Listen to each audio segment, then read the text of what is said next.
Hello, everybody, and a very pleasant good afternoon or evening to you, wherever you may be. I'm Ben Charles, and we're going to review Monday Night Raw from April 17th, 2023, and AEW Dynamite April 19th, 2023. Hope you guys enjoyed this. This is Roundup number 11 right here on Life's Opening Radio Rope Break, and we're going to immediately kick off with Monday Night Raw. First of all, Little Rock, Arkansas. Round of applause at this time. You guys were absolutely incredible all show, except the middle part of the show. Other than that, you guys were awesome for the rest of the show. Monday Night Raw from Little Rock, Arkansas. The Bloodline come out. Of course they do. The Usos take the mic. They announce they are in Little Rock, Arkansas. They're in your city. No shit. They boo. Paul Heyman takes the mic, and he mentions how he's the special counsel to Roman Reigns. Heyman has big news on history-changing news. History-changing stuff. But before he can continue, Judgment Day come out. Finn Balor, Damian Priest, Dominic Mysterio get off TV, and Rhea Ripley. First of all, the Judgment Day, they come out and they stare down the Bloodline. They say they have a deal with the Bloodline because of Roman Reigns. First of all, number one, weren't these guys associated with each other back in January? If you guys remember before the Royal Rumble, they had a deal back in January. So, apparently the deal is still on. Some short-term deal lasting almost 4 months.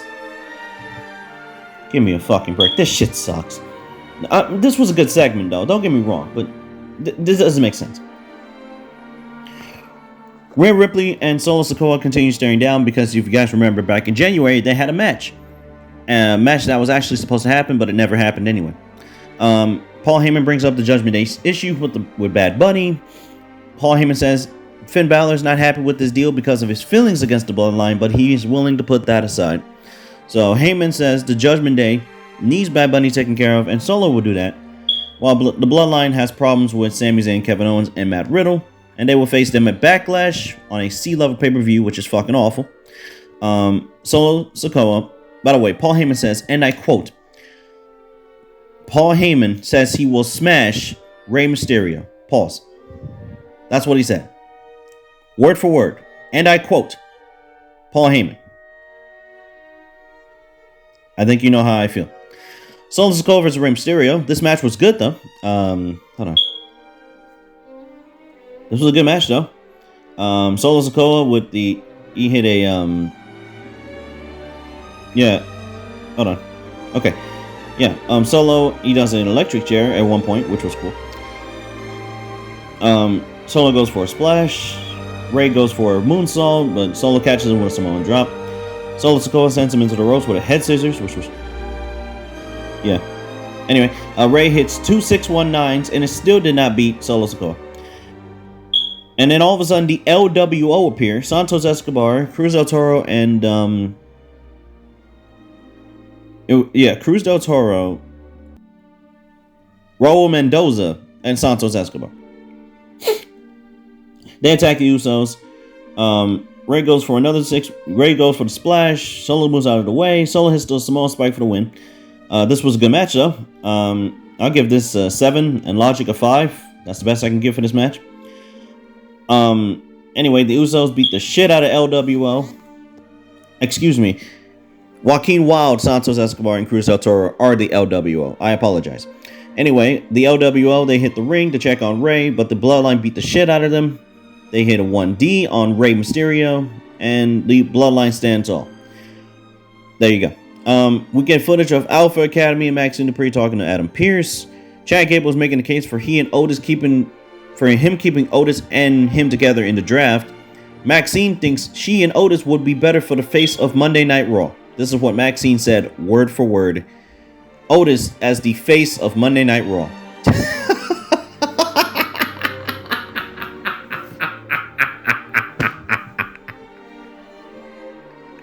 Oh man, Otis is the face of Monday Night Raw. Oh my goodness. Maxine Dupree, get off TV. Otis, get off TV. Chad Gable, get off TV. Jesus Christ. Alright, well, Io Sky has a future Women's Championship match, so she's going to watch Dakota Kai face Bianca Belair. This match was okay. I didn't care about this match necessarily. Bianca Belair was going to win this match. No fucking way. This match went 8 minutes. I gave this match a 6 and Logic a 5. Bianca Belair hit the KOD for the win. This was a solid match. I didn't care about this match though because Dakota Kai was going to lose anyway. Anyway, Damage Control. Bayley actually consoles Dakota Kai at ringside while Belair and Io Sky taunt each other. And we get a recap of Brock Lesnar destroying Cody Rhodes again. And Cody Rhodes is walking fine backstage. This is very important because our next segment involves Cody Rhodes in the ring. So there you go. All right, Bronson Reed. We got a new video package for Bronson Reed. Bronson Reed says that he dominates in the ring, but his mother called him Mr. Nice Guy. What? First of all, I don't know what the fuck are y'all smoking in creative. But whatever y'all are smoking, y'all gotta go. Bronson Reed, Mr. Nice Guy? No one ever called Bronson Reed nice, and no one ever called this man as a good person. I don't understand you people. Bronson Reed all of a sudden, Mr. Nice Guy? What makes Bronson Reed nice? Give me a fucking break. The Judgment Day backstage. Damian Priest mentions Bad Bunny will be on Raw next week. Dominic Mysterio, who had 4 segments on this show, he says it was satisfying to see Solo Sikoa hurt his dad tonight. I'm sure it was. Paul Heyman walks in. He asks if they were satisfied. Finn Balor says, But Heyman tells them to make sure they win in their main event tonight so they don't fall into debt with the Tribal Chief. Damian Priest says, no, that sounds like an issue between Roman and the Usos because the Judgment Day handles their business. Ripley says goodbye to Paul Heyman. And Paul Heyman calls Roman Reigns. And then here comes the single worst segment on this entire show. Cody Rhodes comes out. Cody wants Brock Lesnar in the ring. So Adam Pearce comes out. He says he knows what Cody's trying to do, but he can't let it happen tonight. Apparently, Cody Rhodes is not medically cleared. Okay, first of all, Cody Rhodes was walking fine on his own. Meanwhile, Adam Pearce is still employed in my fucking company. Get this man the fuck out of here. Get him the fuck out of here. Why is Adam Pearce GM on both shows? Adam Pearce asks Cody to please leave the ring. Cody says okay. So he leaves the ring actually, but he gets a steel chair. Pearce calls on security, and then all of a sudden, all of these security guards get beat up by this man with a steel chair. Brock Lesnar music hits. He comes out onto the stage. And Adam Pearce is going to give Cody the Backlash match. And Lesnar stares Cody down and he taunts him. Lesnar motions for Cody to bring it to the stage. Cody fights off, and I quote, 53, 54 security guards. All of those security guards looked like fucking geeks. I'm not kidding, everybody. Those security guards were worse than AEW security. And that's bad security. That's bad. When you are being compared to AEW security, that's bad. I'm sorry. That's terrible. No rating for this segment. It was horrible. It was awful, and no one cared about this. Also, no one cared about this next match. The Miz versus Seth Rollins. No one cared about this match. Seth Rollins won. The Miz is not winning any fucking matches. Matter of fact, The Miz has not won a match since, December, I believe. Yeah, no one cares. Seth Rollins won. I gave this match a 6 and Logic a 5. Best I can give for this match. No one cared about this match. Next segment. Oh boy. This was a cringe. Matt Riddle was cringe. Oh boy. This segment. Sami Zayn, Kevin Owens, and Matt Riddle backstage. Sami suggests they get on the same page and says Riddle has some good ideas, so they should hear him out, but KO says, nah, I got it. Sami says he and KO talked about this before, and Riddle deserves to have a voice if he's going to help them out. He brings up Solo Sikoa, Samoa Spike, and then suggests that he has pretty big feet, apparently. He could tape up his big toe and kick Solo in the jugular, and he will call it the toe bro. What? Matt Riddle just made a pun. The toe bro.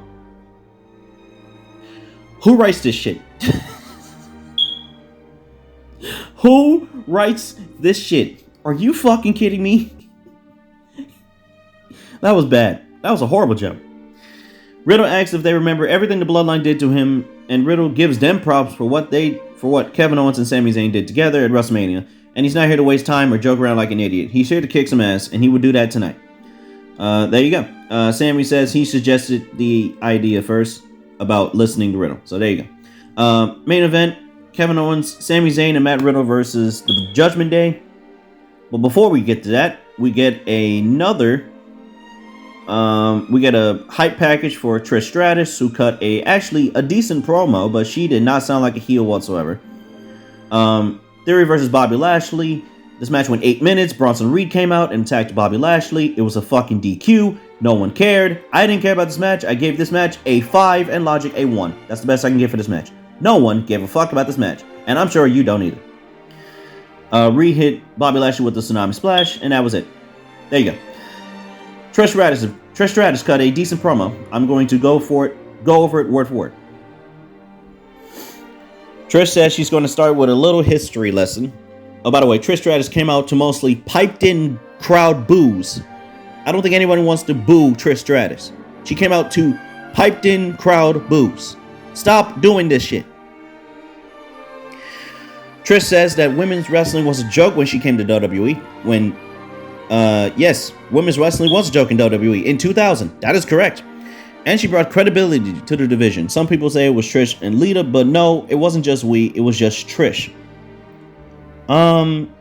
Where's Victoria? Victoria? Tori Wilson? Stacy Keibler? You telling me they didn't bring credibility to the division? Is that what you're saying? She goes on how she was the first to make people care about the women's division, and how there would be no women's revolution or women in the main event of WrestleMania. Trish has the crowd chants, what? The what treatment. They give her the what treatment. Trish Stratus getting the what treatment. Why? This is where I wanted to cuss out every member in Little Rock, Arkansas. I wanted to cuss out every fan right there. Y'all are saying what to Trish Stratus when Trish Stratus is not a credible heel. Trish says fans should have chanted, thank you, Trish, instead of this is awesome when the women headlined WrestleMania. They did not headline WrestleMania. They were in the middle of night 1. You did not headline WrestleMania. She says Lynch credits the 4 horsewomen with the revolution, but that statement is a joke. Of course it is. Trish started realizing Lynch actually believed what she was saying. Trish had to see for herself, so she came back and buddied up to Becky, but not one time did Becky Lynch thank her for anything. That's actually true. Trish Stratus says that Lynch is very convincing. She had Lita eating out of her hand when 1 year earlier she was calling her out. She says Lita was now Lynch's sidekick and Trish is no one's sidekick. There you go. Trish says she had to take Lita out and put out of her misery. She took it out because she needed to make it clear that she was the one who screwed Lynch out of the women's tag team titles. She taunts Lynch for her kind words before last week's horrible heel turn, which I refuse to talk about because Trish Stratus did a terrible heel turn. And no one wanted to boo Trish Stratus. Trish says she will not allow anyone to rewrite history. She is not a nostalgia act and she is not a sidekick. She says she is the greatest of all time and the single most important figure in WWE history. The single most important figure in WWE history and the greatest of all time. I don't know about that one, Trish. Listen, Trish. There are so many other women that are absolutely way better than you. That's my opinion. Anyway, that was that. Anyway, we got a recap of Cody and Brock. That what happened. Cody cut a promo with Kathy Kelly backstage. He says he's confused and bewildered, and he's also ecstatic to face Brock at Backlash, which we will review. He says he's not just over how he's not Universal Champion, but how 20 security guards will call in for him and not Lesnar 2 weeks ago. And how Lesnar just walked out on him tonight. First of all, Cody, I counted. It was like 53, 54 security guards. And you beat them all down. You made the security guard look like fucking goons tonight. Cody says, what is it about me? Cody says he has to smash the beast. Pause. No homo. Cody has to beat Brock Lesnar. He says Lesnar is back into a corner and the only way out is for Lesnar to win, but with everything Cody has been through, he cannot let that happen. Sonya Deville and Chelsea Green versus Mia Yim and Candice LeRae. No waiting. Immediate no rating. This match went 4 goddamn minutes. No one cared. Moving on. Main event. Oh, excuse me. Before the main event, this is a lot of This is the part where I say, "Get off my fucking TV" to all of you. Rick Boogs. Oh fuck. Rick Boogs, Elias, the Street Profits are backstage. Jesus Christ. Baron Corbin walks up. The Street Profits that tag teams can be split up. Street Profits, they say no, but they go to Adam Pearce. Elias says that he will probably go first in the draft.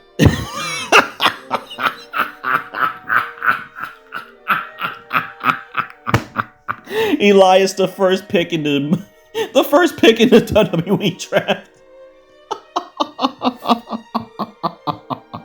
Oh man, Elias, get the fuck off my TV. Oh my goodness. Fucking comedian over here, Elias. First pick in the draft.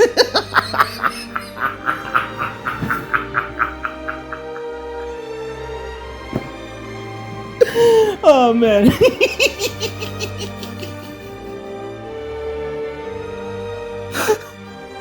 Get the fuck off my TV, Elias. Take Rick Boogs, Akira Tozawa, and Baron Corbin with you. Give me a fucking break. This shit sucks. No rating. Oh my goodness. Main event time. This was a good main event. I'm not really going to go over the rest of this main event because you all know where this is going. The Judgment Day loses for approximately the 4,999th time. The Judgment Day has lost matches for the last 4 months. Except Rhea Ripley. Can I please ask? I'm going to ask a very serious question here. What the fuck is going on with the Judgment Day? And why are they losing matches?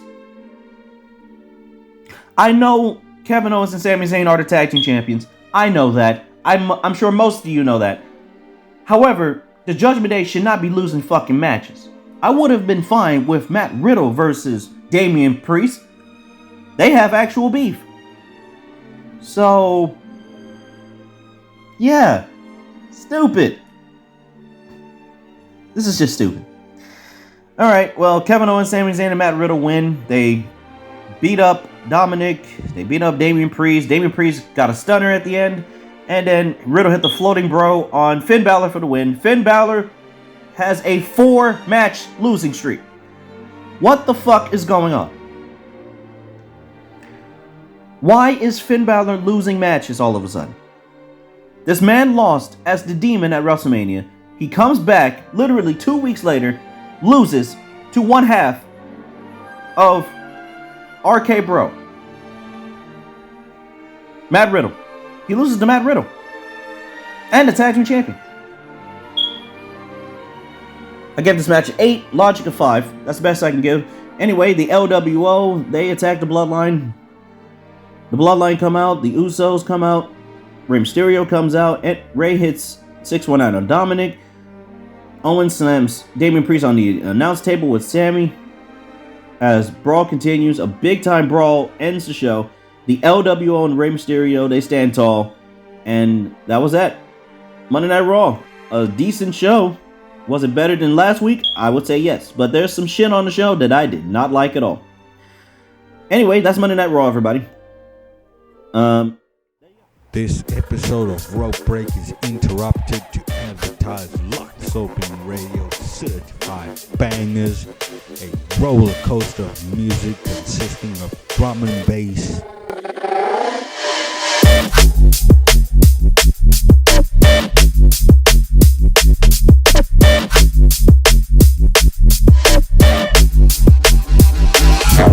Indie pop.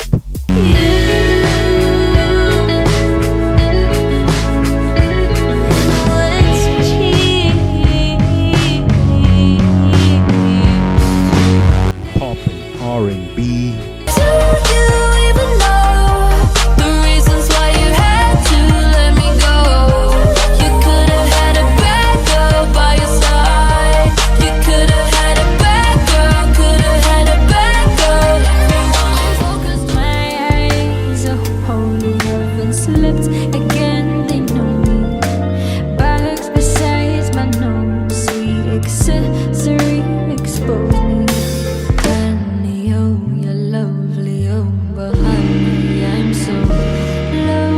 Soundtracks.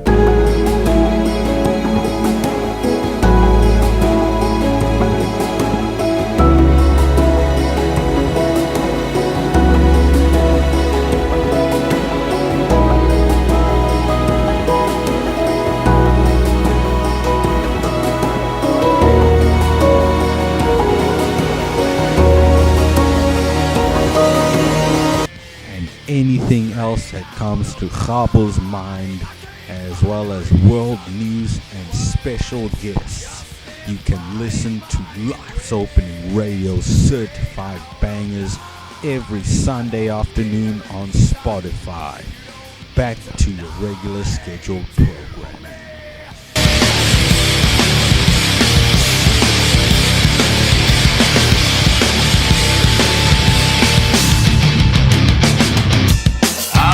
Alright, AEW Dynamite. We're going to immediately go right into AEW Dynamite. AEW Dynamite, April, I almost said March. We're not in March. April 19th, 2023 from Pittsburgh, Pennsylvania. Jay White, by the way, is in the opening package already. Jay White has not even debuted in the ring. He's already literally in the video package. The opening video package for Dynamite. Which I don't have a problem with, but again, I mean, hey. He hasn't even wrestled a match yet, you know. I don't think, you know, that's ridiculous. I don't know. Anyway. Oh my god. AEW Dynamite. Jungle Boy comes out first. Jungle Boy doesn't say nothing. Sammy Guevara, get off my fucking TV. Sammy gets interrupted by Darby. Darby Allin comes out. He says, Darby says, perception is reality, and Sting and Darby view themselves as equals, whereas Sammy is a follower and a meat hugger of Chris Jericho. I added the meat hugger part. Well, that's true, first of all. Sammy is the biggest Chris Jericho mark I've ever seen in my life. Darby says Jericho is homing Sammy Guevara back, and they would love to talk it out with Sting and Darby. He says, Jack Perry, whatever you want to call yourself, Jungle Boy is a part of the California clique and had to work the least to get to AEW. Wow. Jesus, that was a jab. That was great. That was a great line, by the way, by Darby Allin. That was awesome. When Jungle Boy was announced to have signed to AEW, Darby was still living in his car and he was jealous of him, but nothing about Jungle Boy intimidated Darby Allin.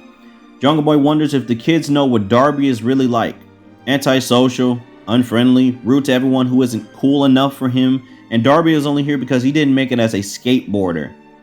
Well, first of all, Darby likes to skateboard. That doesn't mean he wanted to be a skateboarder. He wanted to be a wrestler. So that didn't make sense there. Jungle Boy respects Sammy Guevara the most.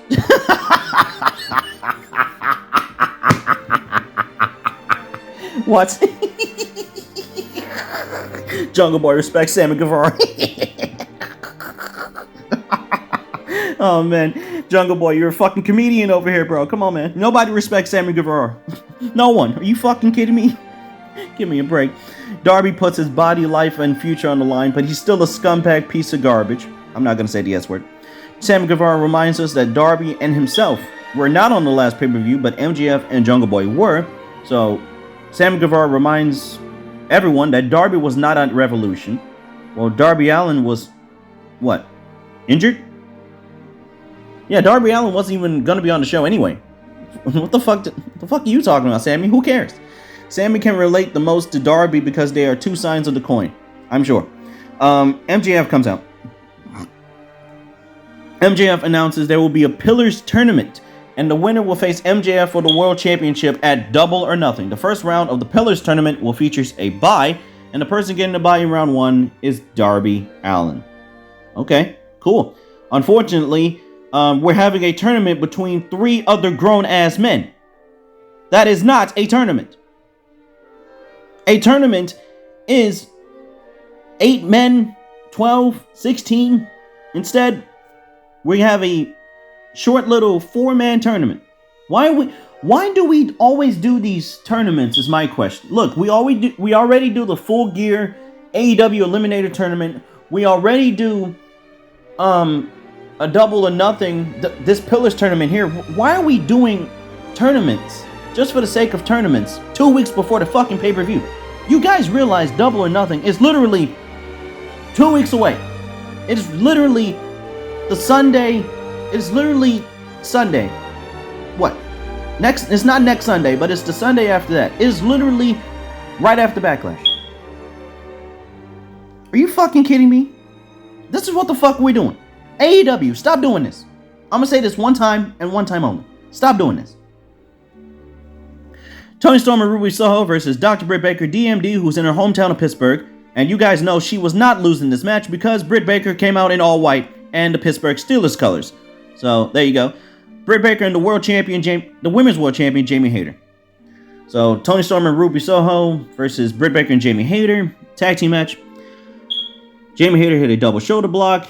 She hit some elbows to both of the Outcasts. By the way, the Outcasts are slowly becoming get off TV. Jamie Hayter hits a double suplex. Saraya trips up Jamie Hayter on the outside.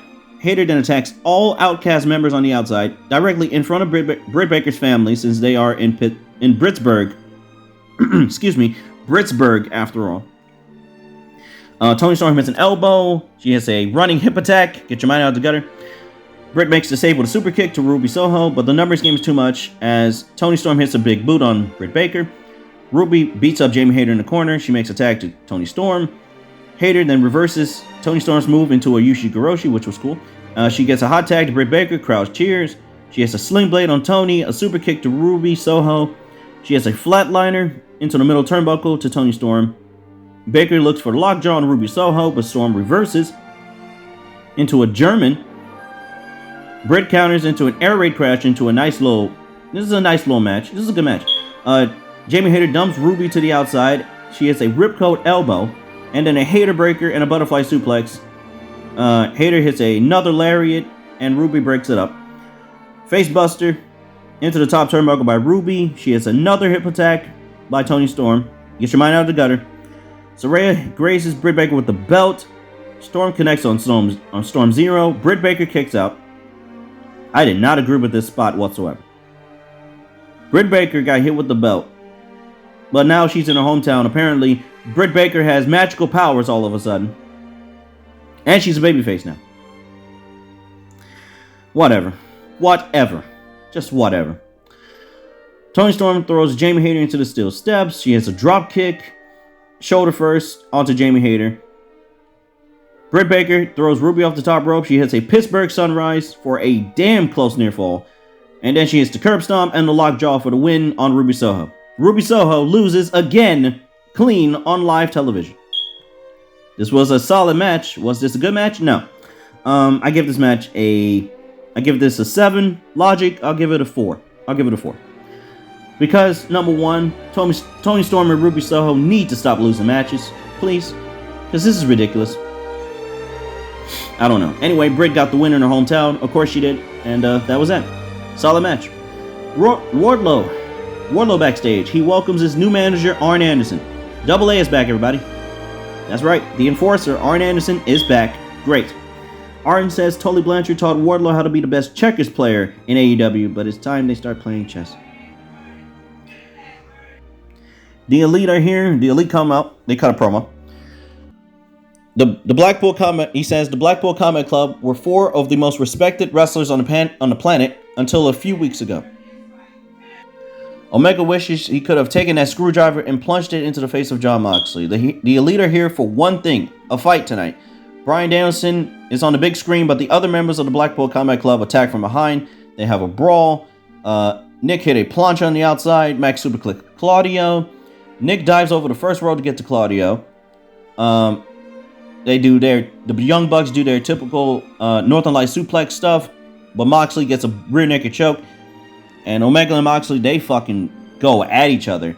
Wheeler Yuta attacks Mac Jackson's injured bicep with the belt. What belt? I don't believe Wheeler Yuta is champion. Wheeler Yuta's not champion.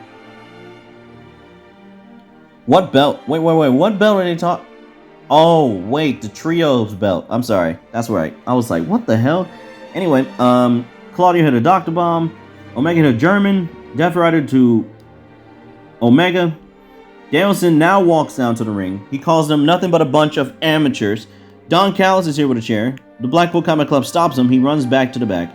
But then Callis comes back with Konosuke Takeshita. That's right. Konosuke Takeshita has joined the Elite. Yeah. I like this decision. I like it. It's smart. Plus, Takeshita, I hope he can get along with Kenny Omega. I hope so. And I don't think there's any other person for Konosuke Takeshita to learn any more from than Kenny Omega. I think that's fair. This is a good decision. Very good decision. He has a V-trigger to Wheeler Yuta.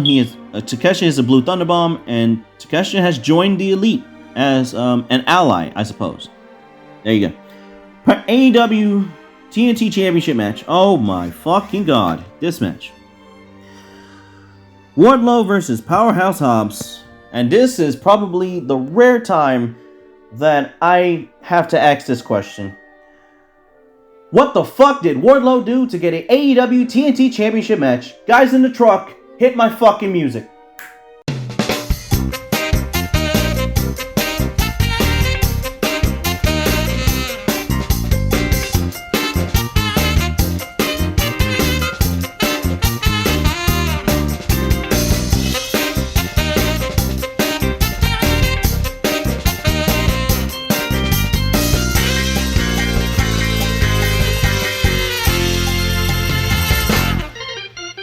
Hello everybody and welcome to another edition of What the Fuck Did He Do to Get a Title Shot? Question of the week. What the fuck did Wardlow do to get an AEW TNT Championship match? Here are your multiple choice answers at this time. 1. He destroyed Powerhouse Hobbs' car last week and Tony Khan made this match. 2. Wardlow attacked Powerhouse Hobbs last week on Rampage. 3. Dark Elevation. Wardlow called out Powerhouse Hobbs for a match right here on AEW Dynamite.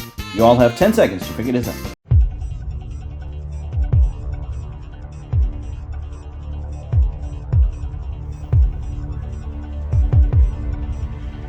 Hello everybody and welcome back. If you guys are trying to figure out the answer to the question, what did Wardlow do to get a TNT Championship match? If you guys guessed, Wardlow destroyed Powerhouse Hobbs' car last week, you are correct. And that concludes another edition of What the Fuck Did Wardlow Do to Get an AEW TNT Championship Match? Let's get back to the program. And fuck Rick Knox.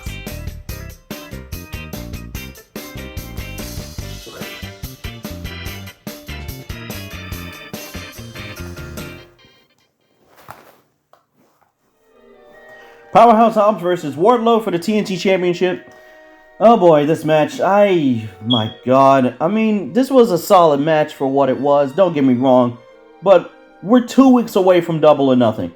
Why is this a fucking match on AEW Dynamite, is my question. Ain't nobody asked for this match, Wardlow versus Powerhouse Hobbs for the TNT title on this show. Nobody asked for that. I wouldn't have minded it if it was that Double or Nothing. Instead, Arn Anderson had to come out, and all of a sudden, Arn Anderson's his manager now. I'm fine with that. However, I would have saved Arn Anderson for Double or Nothing. I mean, that just makes the most sense, and it's in front of a bigger crowd. So, yeah. So, there you go. So anyway, Powerhouse Hobbs gets the advantage. He hits belly-to-belly suplexes. Wardlow takes the corner of the steel steps in the stomach by Powerhouse Hobbs. By the way, not a DQ. Apparently, you cannot. Hold on, everybody. Hold on. Yeah. Apparently, I don't know why. When you attack somebody with the steel steps, normally that's a DQ, right? Yeah, that's a DQ right there. I don't know why. I don't know why they didn't do that. Powerhouse Hobbs hits a frog splash, which was cool. That was a very good spot. 2 count. By the way, this match, I believe, went 6 minutes. I believe. Yeah. Alright, cool. Wardlow hits a double leg and he shrugs him off, by the way. Hobbs goes back to work on the midsection. Hobbs looks for a superplex. Wardlow counters. He hits a swanton bomb. Both men are hurt, but they make to their feet. They trade some clotheslines. Wardlow hits a German suplex, which was cool. And then he hits another. And then he hits a headbutt and a lariat. And QT Marshall. Oh my god. QT Marshall, get the fuck off TV. QT gets behind the referee's back. He has a diamond cutter on Wardlow and a 2 count. I thought, imagine if that ended the match. Imagine if QT Marshall costed Wardlow the TNT Championship. Oh my god, I would have gave this shit a no rating. Oh my god, how fucking angry I would have been. QT Marshall arguing, he's in the ring. He's actually in the ring arguing with the referee. Arn Anderson comes out. Arn Anderson does the gun thing, which was weird. I don't know why Arn Anderson did that. QT escapes to the outside. The Lucha Bros are out there for some apparent reason. So, Penta Alzado Miedo, he super kicks QT Marshall. Then Arn Anderson hits a DDT, which was great. That was awesome. But Powerhouse Hobbs rolls up Wardlow from behind for a 2 count. And then Wardlow hits the Powerbomb Symphony, the third movement, and we have a new TNT champion and Wardlow. Powerhouse Hobbs lasted approximately a month and a half with that TNT championship. Get QT Marshall off my fucking TV. Second of all, why are we hot potatoing the TNT championship is my question. Why is the TNT championship feeling like the United States championship? Why? I genuinely want to know why. I'll give this a 6 and logic a 1. That's the best I can give for this match. Because this match did not need to happen before the fucking pay-per-view. And number 2, Wardlow did not need the TNT championship. Wardlow is already a 3-time TNT champion. Fuck off. Tony Khan, I don't know what the fuck are you doing with Powerhouse Hobbs, but whatever you're doing, it has to stop. Please stop. If Powerhouse Hobbs is not going after the International Championship, if Powerhouse Hobbs does not beat Orange Cassidy within the next 2 months, I will officially say you are the worst booker in the history of Western civilization. And you are worse than Vince McMahon right now. Powerhouse Hobbs is one of the best talents in all of AEW. You are burying this man. You are holding this man back from his full potential. And it is a crying shame. If Powerhouse Hobbs or Ethan Page is not international champion within the next 5 months, somebody finna get their ass whooped. I'm sick of this shit. Stop hot potatoing the TNT title. Commander versus Jay White. I did not care about this match. This match went 9 minutes. Jay White won with the Blade Runner. That's it. That's all you need to know. Commander was gonna fucking lose anyway. And Commander got way too much offense on Jay White. Holy shit, did he get too much offense on Jay White. Commander had like 6 minutes of offense on Jay White. Jay White didn't even get the heat in this match. Jay White didn't even get the heat on Commander in this match. Way too much offense for Commander. And I don't know why Tony Khan likes Commander all of a sudden. I mean, I like Commander. Don't get me wrong. No disrespect. But why is Tony Khan obsessed with Commander? That's what I want to know. Commander is getting... Let me remind all of you, by the way. Commander is getting more TV time than Konosuke Takeshita, the Lucha Bros, the Butcher and the Blade, Private Party, Ethan Page. Commander has gotten more TV time than all of these fucking men I just named combined. Combined in the last 3 weeks. 3 weeks. This has got to stop. This has got to stop. Spears attacks Juice Robinson and Jay White, but they beat him down. Ricky Starks comes out with glasses. He looked like a geek. Ricky Starks hit a spear on Juice Robinson, which I'm sure Cabo agrees, and he agrees that Juice Robinson deserves to be speared. And yeah, that was that. Ricky Starks holds off the Bullet Club. Cool. One problem though. I do not want a tag team match between Ricky Starks and Shawn Spears versus Juice Robinson and Jay White. That is not a match I want to see at all. Oh boy, this next segment. Oh my fucking goodness. Oh my goodness, this shit sucked.